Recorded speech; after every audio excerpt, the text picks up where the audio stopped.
देश के 14वें राष्ट्रपति के तौर पर रामनाथ कोविंद ने ली शपथ। कोविंद ने देशवासियों को किया नमन, कहा हम अलग हैं फिर भी एकजुट।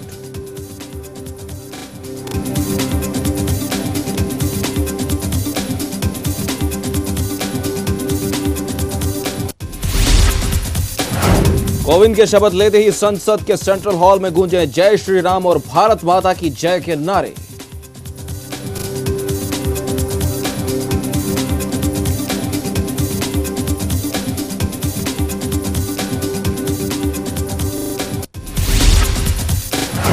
सेना पर कैग की रिपोर्ट को लेकर विपक्ष ने किया राज्यसभा में हंगामा। रक्षा मंत्री अरुण जेटली ने दिया जवाब, कहा सीमाओं की रक्षा करने में सक्षम है सेना।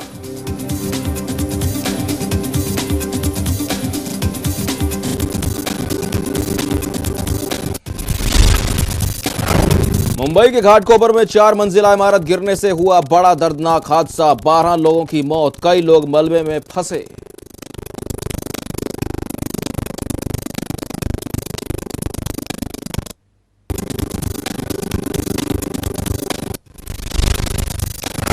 और हरियाणा के सोनीपत में किसान ने टावर पर चढ़कर लगाई इंसाफ की गुहार। बेटे की मौत के मामले में पुलिस की कार्रवाई से है नाराज।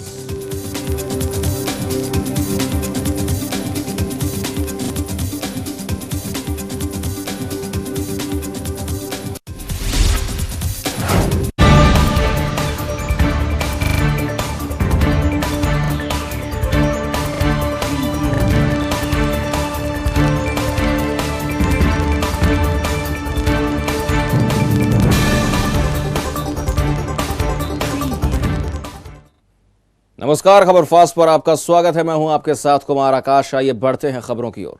रामनाथ कोविंद ने भारत के 14वें राष्ट्रपति के रूप में शपथ ली। इस दौरान संसद भवन के सेंट्रल हॉल में आयोजित इस शपथ ग्रहण समारोह में कई गणमान्य हस्तियां मौजूद रही। चीफ जस्टिस ने रामनाथ कोविंद को राष्ट्रपति पद की शपथ दिलाई। इससे पहले आज शपथ ग्रहण से पहले कोविंद ने राजघाट पर जाकर महात्मा गांधी को श्रद्धांजलि दी। इस दौरान उनकी पत्नी भी उनके साथ मौजूद रही। नवनिर्वाचित राष्ट्रपति द्वारा भारत के मुख्य न्यायाधीश के सामने शपथ लेने के बाद उन्हें 21 तोपों की सलामी दी गई। इसके बाद राष्ट्रपति ने अपना भाषण दिया।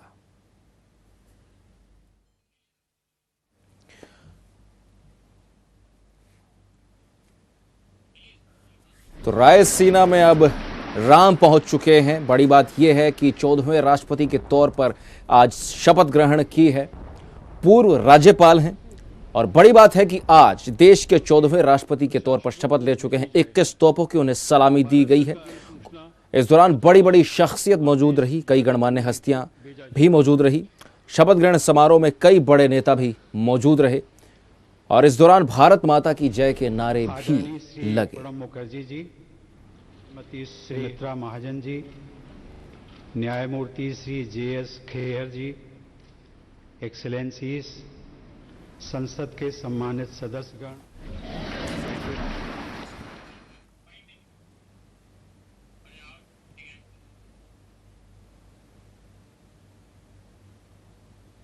आइए अब आपको सुनाते हैं कि शपथ ग्रहण के बाद राष्ट्रपति कोविंद ने क्या कहा। बहुत धन्यवाद। जय हिंद, वंदे मातरम। रामनाथ कोविंद ने भारत के 14वें राष्ट्रपति के रूप में शपथ ली। जस्टिस खेहर ने उन्हें शपथ दिलवाई। शपथ ग्रहण के दौरान संसद के सेंट्रल हॉल में जय श्री राम के नारे भी गूंजे। ये नारे रामनाथ कोविंद के शपथ लेते ही लगाए गए। इसके अलावा सदन में भारत माता की जय के नारे भी गूंजे। हालांकि अभी ये पता नहीं लगा है कि ये नारे किसने लगाए। बता दें कि रामनाथ कोविंद पहले ऐसे राष्ट्रपति हैं जो कि राष्ट्रीय स्वयंसेवक संघ से हैं।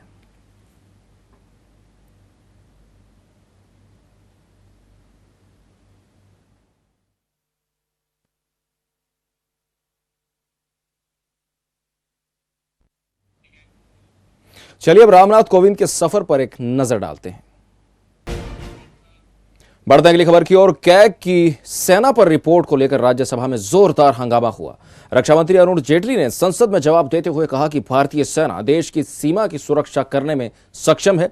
विपक्ष की ओर से उठाए गए सवाल का जवाब देते हुए जेटली ने कहा कि देश की संप्रभुता की रक्षा करने के लिए भारतीय सेनाएं उचित और पर्याप्त रूप से सुसज्जित हैं।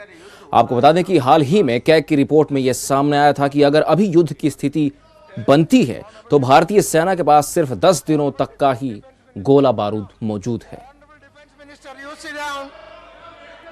Sit down, Defense Minister, Honorable Defense Minister. A particular report was given in 2013 as a follow-up of that. No. Yeah, I swear. CAG report Have it. एक बहुत गंभीर मामला है जिसमें न केवल मैं बल्कि सारे देश के लोग चिंतित हैं। रक्षा मंत्री जी यहाँ बैठे हुए हैं। अभी सीएजी ने रिपोर्ट दी है कि अगर युद्ध होता है तो हमारे पास 10 दिन का गोला बारूद है केवल। सीमाओं पर तनाव है। चीन और पाकिस्तान दोनों क्या कर रहे हैं सब जानते हैं। फिर क्या वजह है कि हमारे पास इतना आर्म्स और एम्यूनिशन नहीं है कि हम 10 दिन से भी ज़्यादा लड़ सकें। A particular report was given in 2013 as a follow-up of that. Another report has been submitted recently. It will probably be taken up before the PAC. Normally we don't discuss CAG reports, but I don't want to rest on that technicality. The report has reference in relation to a particular point of time. Substantially thereafter, significant progress has been made. Powers have been decentralized and the armed forces are reasonably and sufficiently equipped. Let me assure this House.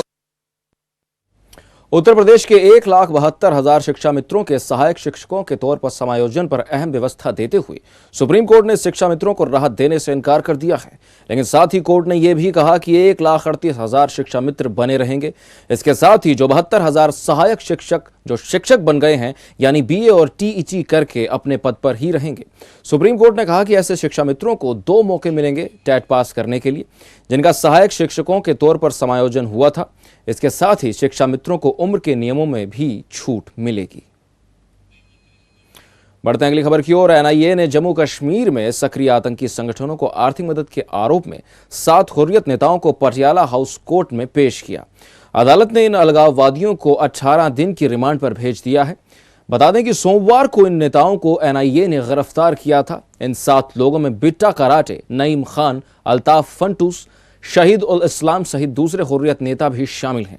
इससे पहले दिल्ली लाए गए सभी हुर्रियत नेताओं को NIA ने CGO complex स्थित CBI headquarter के अंडरग्राउंड लॉकअप में रखा। जानकारी के मुताबिक इस पूछताछ में गिरफ्तार किए गए सभी आरोपियों ने पाकिस्तान से हो रही फंडिंग की बात को कबूल किया है। एनआईए ने देश के अलग अलग स्थानों पर छापेमारी कर अहम दस्तावेज इकट्ठा किए हैं।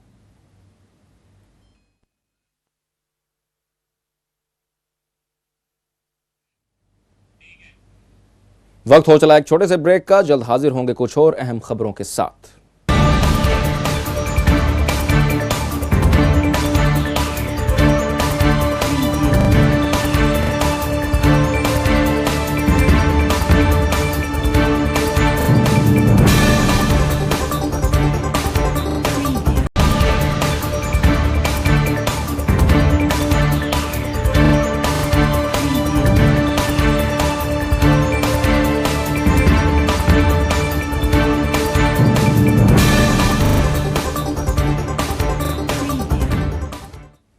ब्रेक के बाद आपका स्वागत है। आइए बढ़ते हैं आगे। सौराष्ट्र के बाद अब बारिश ने उत्तर गुजरात में अपना कहर बरपाया है।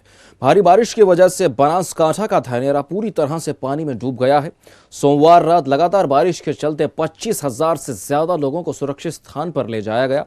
इस बारिश से उत्तर गुजरात विशेषकर प्रभावित हुआ है। करीब 1,000 लोगों को बचाया गया है और 15,000 लोगों को सुरक्षित स्थान पर भेजा गया है।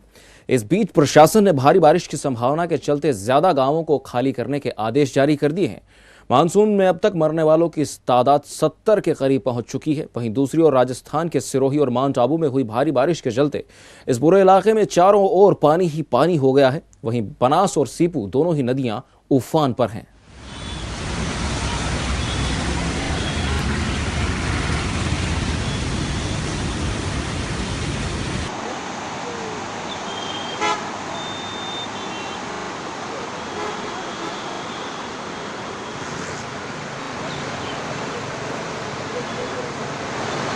करीब 30 किलोमीटर दूर है और ये बता रहे हैं कि ये पानी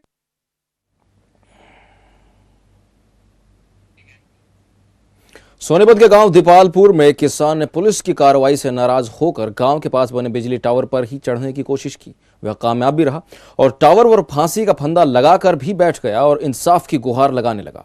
आपको बता दें कि वेद प्रकाश के बेटे का शव यूपी में उसके टेम्पो में मिला था, जिसके बाद परिजनों ने गांव के ही 3 युवकों पर हत्या का आरोप लगाया था और गिरफ्तारी की मांग की थी। लेकिन 2 महीने के बाद भी आरोपियों की गिरफ्तारी नहीं हुई थी, जिसे लेकर किसान बिजली के टावर पर ही चढ़ गया। किसान वेद प्रकाश का कहना है कि 2 महीने पहले उसका बेटा सुरेंद्र टेम्पो लेकर यूपी गया था और बाद में उसका शव मिला था। किसान उच्च अधिकारियों से मिलने की भी मांग कर रहा है।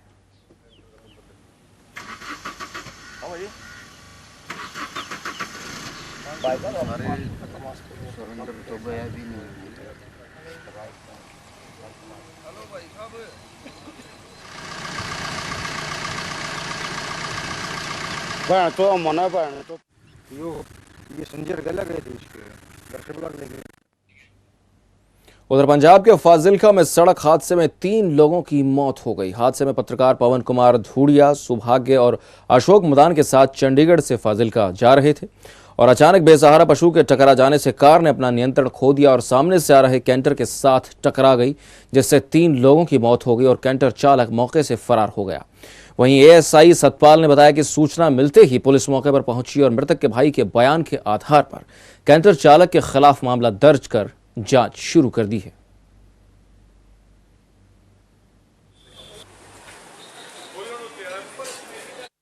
तो फोन आया ये कहते भी इस तरह एक्सीडेंट हो गया जी। रात कोई 1:30-2 बजे का टाइम सीगा। ਅਸੀਂ ਫਿਰ ਪਹੁੰਚੇ ਜੀ ਉੱਥੇ। ਜਾਂਦੇ ਨੂੰ ਗੱਡੀ ਵਿੱਚ ਵੱਜੀ ਸੀ। ਕੈਂਟਰ ਹੈਗਾ ਜੀ। ਇਧਰੋਂ ਉਹ ਫਾਈਲ ਕੋਲੋਂ ਚੱਲਿਆ ਸੀ, ਇਹ ਉਧਰੋਂ ਆ ਰਹੇ ਸੀ। ਉੱਥੇ ਕਾਫੀ ਜ਼ਿਆਦਾ ਮਤਲਬ ਜਿਹੜੀ ਕਾਰ ਸੀ ਫਿਸੀ गई ਸੀ। यहां रुकेंगे एक छोटे से ब्रेक के लिए, जल्द हाजिर होंगे कुछ और अहम खबरों के साथ।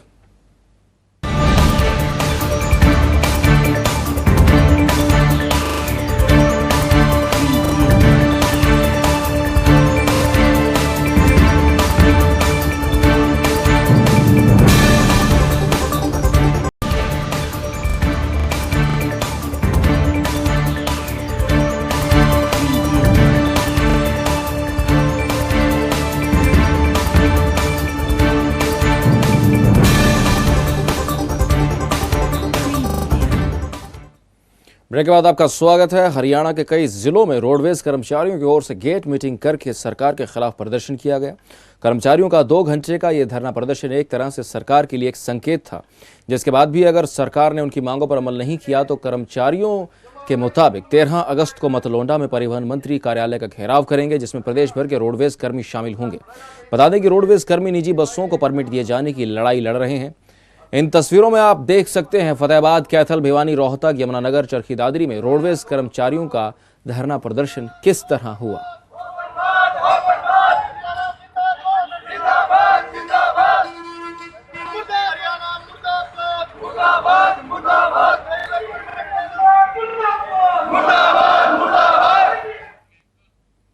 सीएम सिटी करनाल में जेबीटी टीचर्स ने सरकार के खिलाफ अपना मोर्चा खोला हुआ है और पिछले 30 दिनों से जेबीटी टीचर्स करनाल जिला सचिवालय के सामने धरने पर बैठे हुए हैं, जिनमें से 2 जेबीटी टीचर्स की हालत बिगड़ गई है और उन्हें कल्पना चावला मेडिकल कॉलेज के आईसीयू में भर्ती कराया गया। आपको बता दें कि शिक्षा विभाग द्वारा संयुक्त मेरिट सूची से बाहर हुए नवनियुक्त जेबीटी टीचर्स को हटाने के मौखिक आदेश के बाद जेबीटी टीचर्स ने अपना मोर्चा खोला हुआ है और लगातार धरना प्रदर्शन कर रहे हैं। वहीं जेबीटी टीचरों का कहना है कि जब तक सरकार मांग नहीं मानती तब तक आमरण अनशन जारी रहेगा।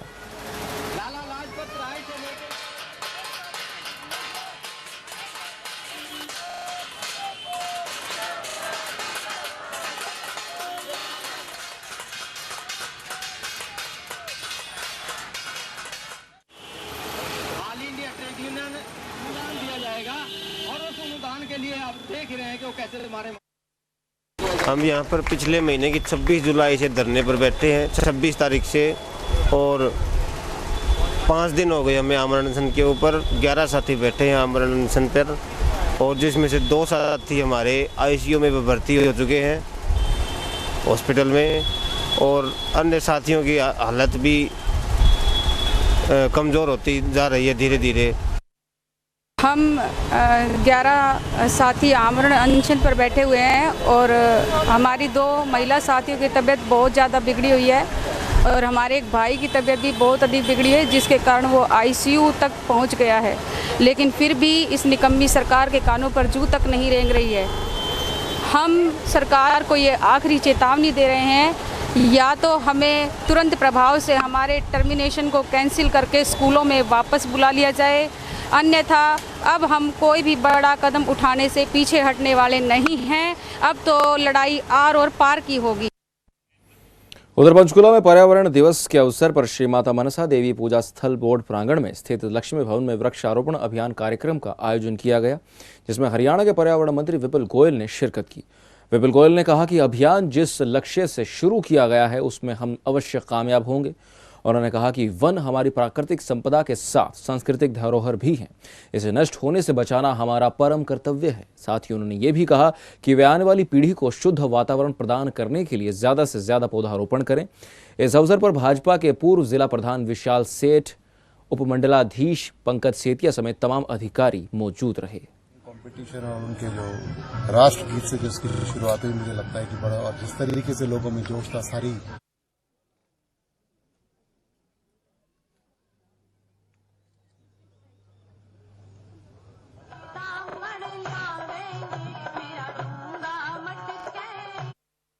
हरित हरियाणा आज एक कार्यक्रम हरित हरियाणा के तहत जो 2.5 करोड़ पौधे पूरे हरियाणा के अंदर लगाने का जो एक संकल्प माननीय मुख्यमंत्री मनोहर लाल जी के नेतृत्व में लिया गया है, आज पंचकुला के अंदर इसकी शुरुआत थी। तो आज यहाँ पर एक कार्यक्रम माता मनसा देवी प्रांगण में शिवालिक की पहाड़ियों के चारों तरफ बीच में ये किया गया और ये बहुत ही सुंदर तरीके से इसकी शुरुआत हुई। ब्राह्मणों के मंत्रोच्चारण से स्कूली बच्चों के ड्राइंग कंपटीशन और उनके जो राष्ट्रगीत से जिसकी शुरुआत हुई, मुझे लगता है कि बड़ा, और जिस तरीके से लोगों में जोश था, सारी एनजीओ, सारी संस्थाएं, सारे रोटरी, लॉयंस क्लब और स्कूल एसोसिएशन, कॉलेज एसोसिएशन यहाँ पर उपस्थित थी, इंडस्ट्रियल एसोसिएशन। तो मुझे लगता है कि ये पौधारोपण अभियान बहुत अच्छे तरीके से। कुमार आकाश के साथ इस न्यूज बुलेटिन में इतना ही। खबर फास्ट पर खबरों का सिलसिला बदस्तूर जारी है। दीजिए इजाजत, नमस्कार।